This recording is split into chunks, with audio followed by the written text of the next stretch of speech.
In today's video, I'm going to teach you how to make hide-show password interaction in Figma.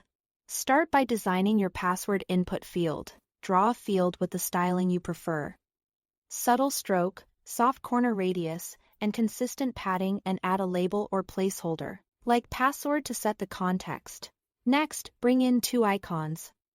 One open eye for show password, and one slashed eye for hide password.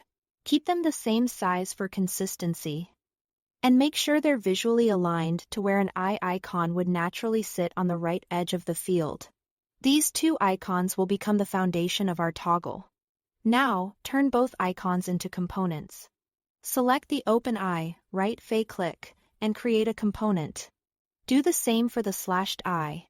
With both components selected, combine them as variants. Figma will bundle them into a single master component with two variations.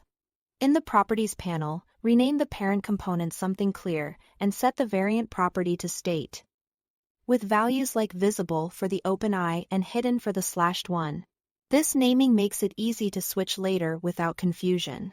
Switch to the Prototype tab to wire the interaction. Select the hidden variant and drag the blue connection node to the visible variant.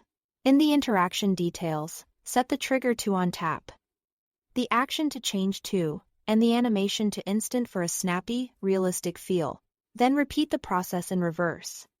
Select the visible variant, connect it back to hidden, and use the same settings. You've just created a two-way toggle.